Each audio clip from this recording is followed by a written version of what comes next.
I feel my thundercloud building again, deep within my chest. I lie awake in the trembling night and try in vain to rest. The fearsome storm is coming, and it leaves no room for doubt that we'll have to stick together now if we're going to ride it out.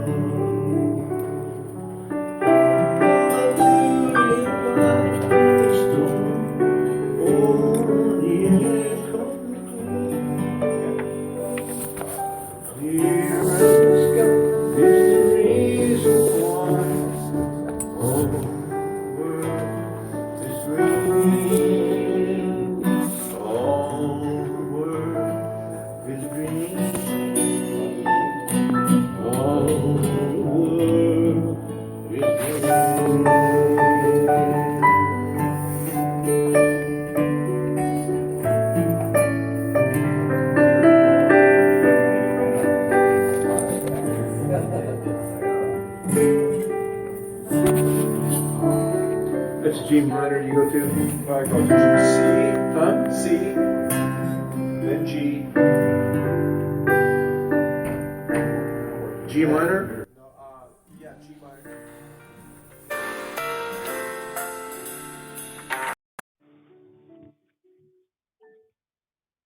I'll have to call you back later. I'm in a songwriting class right now. Okay, love you, bye. Okay, bye-bye. So many of you, that's great. So little time. So little time, so many songs, so little time. We better wait till 10 because some people will be getting here right at 10 o'clock.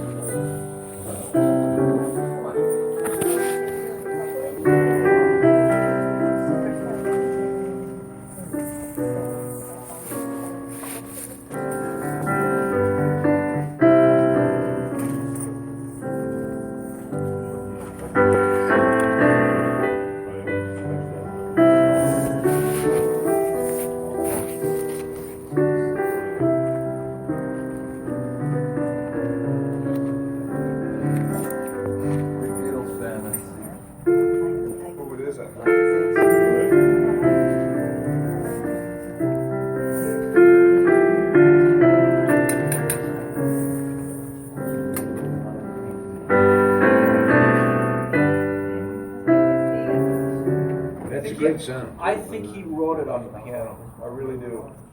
Say what? I think I saw a video that showed him when he was first With the guitar? playing it. Yeah, it was a guitar. Because it is so piano. I mean, Yeah. It sounds great on it. it's just perfectly. It just lays under your. You know, he may have put it on the piano and then taken it in. But if you YouTube it for McCartney doing Blackbird in his first session, it shows him playing it.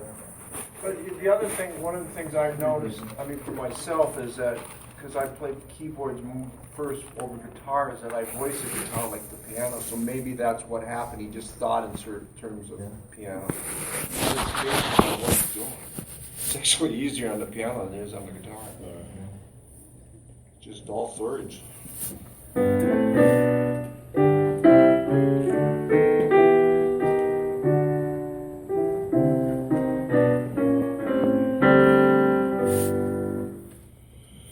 Laughing at the concert that people try and play it, but nobody can play it. That's kind of true. Upside down. It's like Americans trying to play Scottish music or Celtic music. It ain't the same. It just isn't the same. You go over there and they feel it a whole different way. I mean, they play all the notes in the same place, but not everybody, but by and large, there's a whole different sense of the way they lay on the rhythm that the American, if you're not from that Solely because we're never sober enough to play at the Ivy around. Right. Are you Scottish? Yeah. You know what I'm saying, though? Do you know what I'm saying? I'm not quite sure. I don't think that's a bit unfair on other people. I don't know. I spent a lot. You know Doogie McClain? Yeah. I'm good friends with Doogie, and I spent a lot of time. And I hear him, then I come back and I go, everything sounds right, but it doesn't sound right. It's just. There's no Scottish scrap. Yeah, it's good. Not Scottish. Well, I don't know. Who came to the show last night? Right, we had a great time. So I don't have to introduce you to this young man that's here, Tom Paxton. Yeah, one of all of our heroes, as I said last night. All of our heroes. All of our heroes. I mean, it's right. It's true, yeah. That's right. And this is John Vesner on piano over here. John and I have been writing for years. I'm Don Henry, and we've been in Nashville writing for, I don't know, 100 years, I think. Yeah, just about. 98. 98 years. We hadn't really talked about a lot about what we want this class to be, because every time we get a group of people together, we don't know what you want or would like to hear or talk about. So I mean, I guess we can kind of just go for it ourselves and see if there's anything that anybody says. How do you ask questions? You need to propel the class probably more. Here's just one suggestion. Do you think, would you want to just know a quick synopsis or just a brief oral history of how we got into what we're doing? Would that help? Yeah, that'd be great. I mean, we can just go down the line and. Well, Tom started it all. I mean, we all doing it because of Tom. So I was the first songwriter. Before me, all was chaos.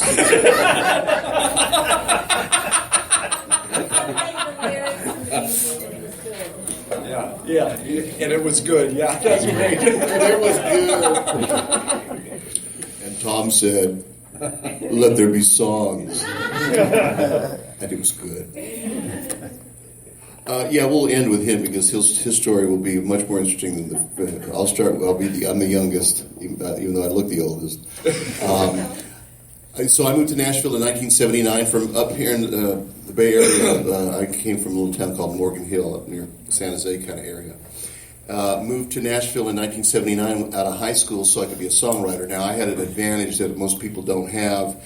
My dad was a working musician. That's what he did for a living, and played any instrument you put in front of him. So he played on demos for a lot of songwriters through the years, and he knew people in Nashville, and played on sessions in Nashville and stuff. So when it was, he saw me writing songs as a young 10, 11, 12-year-old kid, he just said, people do that for a living.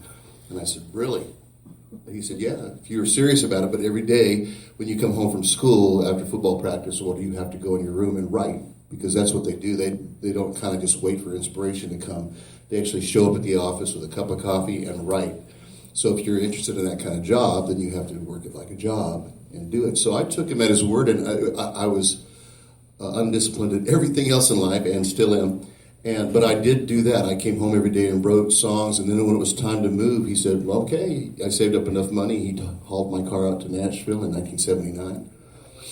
And, I was, again, fortunate because my first night I was in town, I got invited. He called his old friend Pete Drake, who's a steel guitar legend cat, and Pete said, come by, and Willie Nelson was there, a bunch of other singer-songwriters who became friends of mine through the years, Pam Rose, Marianne Kennedy, and Marshall Chapman. And so by 19, that was my first night in Nashville. So that's not what usually happens. Now, I won't say it wasn't a struggle, but the advantage I had was that I'd been writing songs seriously as a job before I had a job. So it wasn't a shock to my senses to even sit down in a cubicle and co-write with somebody. That's kind of an odd thing to go through the first time, or maybe every time.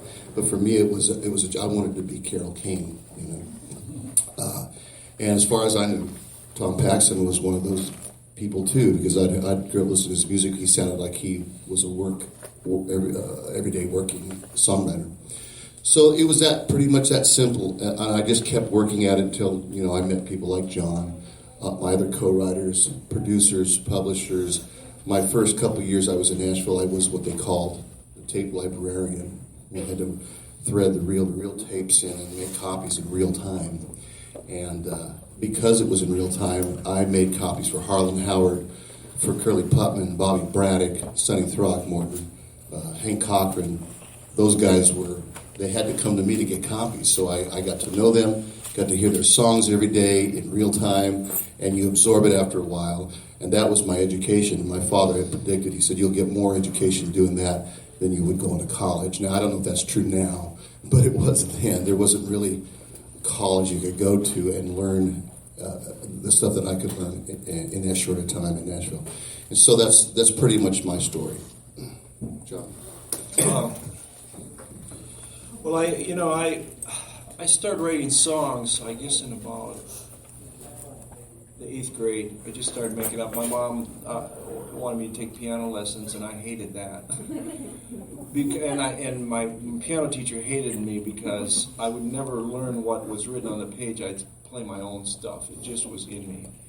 And so I had a lot of physical stuff as a kid, and this is big part of my story. You know, I was born with a thing called club feet, and I couldn't walk, and I got teased a lot and stuff. So music was my saving grace. I mean, music was the thing that I remember listening to songs and hearing these songs, and I felt something on a visceral level that communicated to me, which I think, and Tom, you said it best when you talk about lyrics and the melody. It's just, we communicate through music. My wife, who's a performer, says, sometimes she'll say at her shows, wouldn't it be great if Congress, before they started a session, would sit down and all sing a song together? I mean, great idea. Now they'd argue over what song, of course.